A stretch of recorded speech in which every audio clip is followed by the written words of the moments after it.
what the fuck? As Negan said at the end of this episode, that's my reaction for this one. I'm gonna give it a 9 out of 10. Because I could still pick out a few things here and there to just nitpick about, but still, I think they did a great job with this one.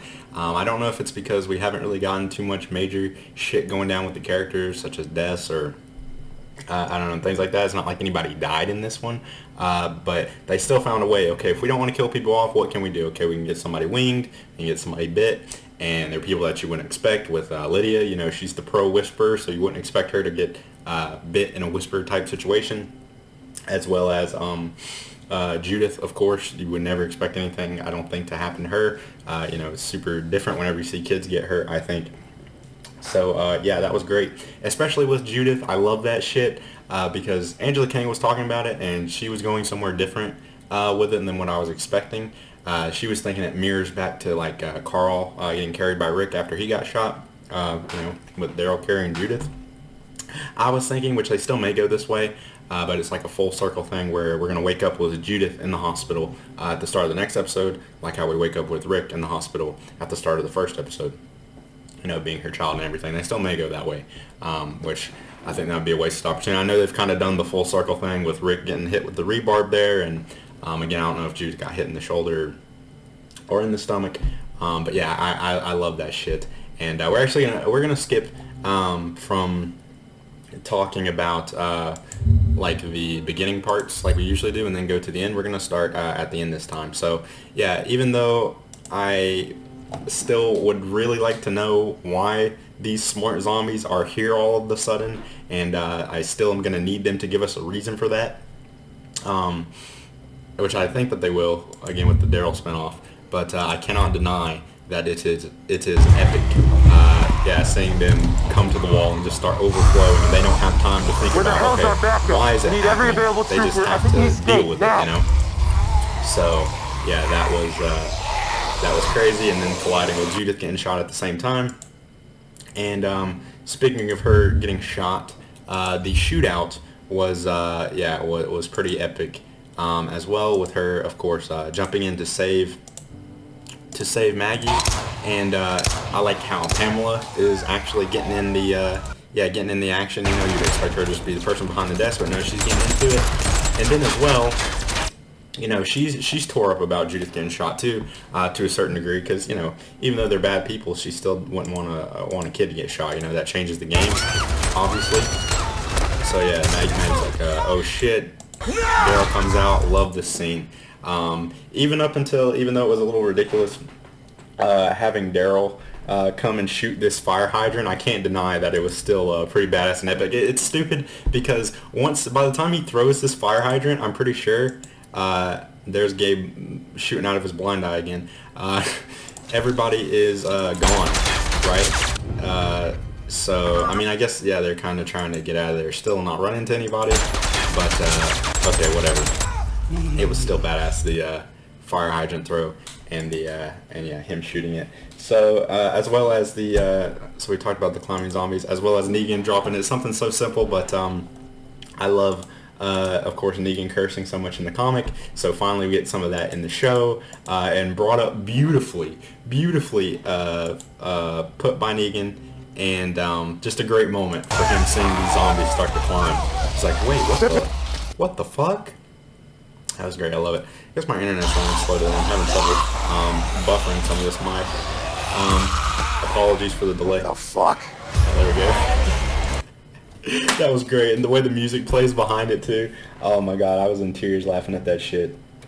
So that was great. And then Rick, see, yeah, I'm getting confused even, like Judith. Daryl running with Judith and everybody at the end. Even though I know the spinoff characters aren't going to get hurt, and that's where the spinoff really kills some of this shit, because it would be super tension-filled to see, like, okay, I could see Daryl sacrificing himself right here to save Judith. Maybe they do it, but because of the spinoff, we know that's not going to happen. But still, it is chilling seeing everybody literally use their bodies, because they don't have, like, I don't know, a lot of ammo or enough, you know, they don't have enough manpower to take out all these zombies. So you see Negan and everybody just getting blasted by this crowd of zombies to save Judith and get Daryl out of there. You know, it could have been the end of everybody, but yeah, they were all willing to do that to save Judith. So yeah, and Judith calls him Daddy. Yeah, Daddy Daryl, because I think he has the right to be called that more than Rick at this point. You know, Rick's got a lot of child support built up and all that. Oh, and something else I forgot to mention. I love, it's so in character, and I like that they actually think about what characters would do in these situations. Whenever whenever they're having the shootout and Judith is shot, Carol doesn't care. I mean, she cares that Judith is shot, but she still has that mindset of, okay, we gotta do what we gotta do. I'm glad that one kid got killed, and who was crawling towards Connie, by the way, because I don't know if they were flirting or something earlier. It was like, well, we're saving Connie for Daryl. I'm just joking around. But yeah, Carol just doesn't. This is like, okay, this happened. She got shot, but here's my opportunity to get her. So sorry, Judith, but yeah, I'm still going for it. I guess they're not shooting at Daryl either. It's a little ridiculous that he's just there out in the open, but I guess they don't want to hit the kid, you know. So that's why they're able to be out there. And yeah, a little plot convenience. Carol doesn't hit Pamela. So yeah, little nitpicky things, but still, everything else was so good, and yeah, just getting chills at all of this. It was good. So I guess now we'll take it back to the start a little bit. The intro was also good and chilling, having the characters pick up each piece of their iconic weapons, some of them iconic, and having them get kills with it. Yeah, that was cool. And then I think that music that they're playing, they played that whenever Michonne left, right? It's a great score. But you see RJ get crowned as king, and you even hear Judith talk about Lori a little bit, and it was like a good Carl luck charm. And her whole family. I'm guessing the I was saying afraid that to say her so and her many dad, things. her and Rick had that she's talking about is yeah, we don't die, because they used to say that to each other a lot. That this would be the... So yeah, RJ crowned as the future of the franchise right there, I guess. Fuck Carl, they said. We'll just make a new one. Anyway, was worried for Rosita and Gabe, I guess for no reason, because I kind of start out the episode with them, but yeah, luckily nothing happens to them. We get a scene with I get that others have their own reasons. Maggie and Negan here, which is super funny. Maggie says, what does she say? Take a note. She says, there's no we, right? Okay, Maggie, the spinoff says otherwise. So yeah, you keep thinking there's no fucking we. You and others. You guys are all each other are gonna have, right? Yeah, there's no we. Just you wait. Not a we.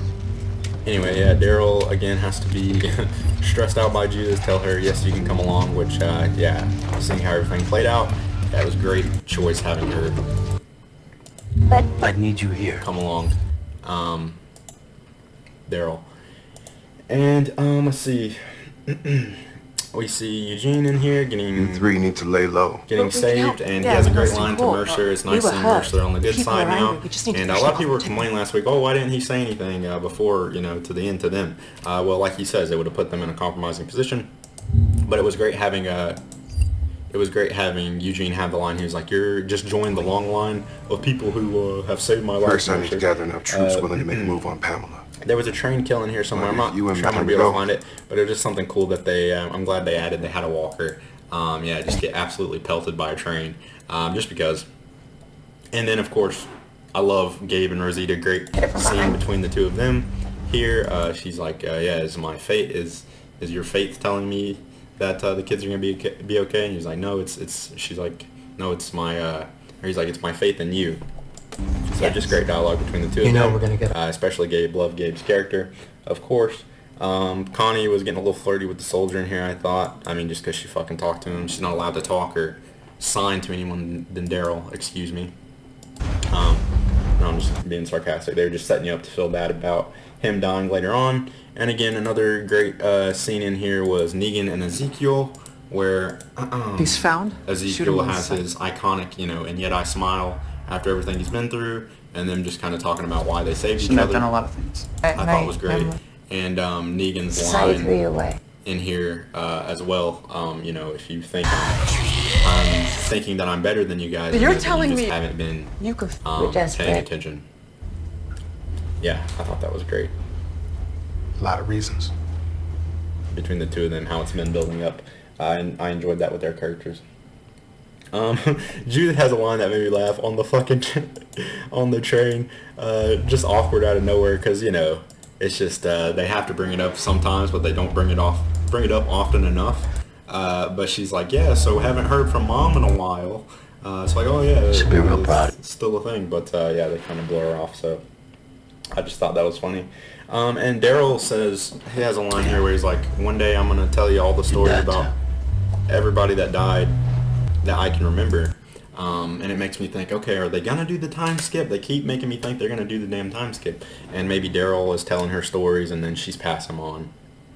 Or, you know, I don't know. But maybe that connects back to the intros or something somehow. Let's see. Eugene gets a cool kill in here. I'm not sure if I'll be able to find it. But it is nice having him, stand up and protect himself. You don't really get a lot of scenes with him, like, fighting, so that was nice. Him doing his part as well, and not just kind of, you know, actively hiding and let people What are you planning? take care of him, and, continue to risk their life for him. Mercer had a weird, probably not going to be able to find it, but it was a little cringe. It was a little cringe. I don't know if this actor continues to like to put his own little spin on things like he did at the end of the last episode, but where was it? He was on the phone with Princess.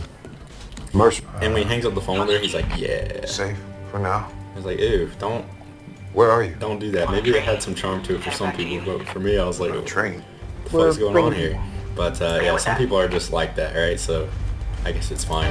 Gives If you them a can little get those personality. prisoners back to me, they're witnesses. I'd have legal grounds to remove Pamela. So it was cool seeing Got the an alert. crowd of zombies pushing everybody out of the way like a force of nature, you know, because pushing in a crowd whenever they're trying to get into the RV later on, because they're not it's not like people, where people are going to get out of your way, you know, if you're at a concert or something like that, although that's not always the case at concerts. People aren't going to get out of your way, but it is cool having them all get like pushed back. I'm just confused why everybody in the RV is so worried about, oh god, are they okay out there? Like, maybe it's just me, but I'm like, there's nothing you can do. Stop worrying about it. But I guess we got to push the plot forward. But yeah, it was a nice scene in the trailer, seeing Aaron and Jerry, like, yeah, comfort Lydia, and yeah, especially Aaron. It's super fitting because Aaron knows what's coming. I'm worried about Jerry though, because we did not see Jerry, I don't think, converge with the people in the Commonwealth at the end, as well as he has his little line here where he's like, you know, saying, oh, it's a piece of cobbler, which kind of goes back at the kingdom when they would eat cobbler, right? So it makes me worried about Jerry. I thought that they were going to have him start up the new kingdom, so maybe we're just being misled, hopefully.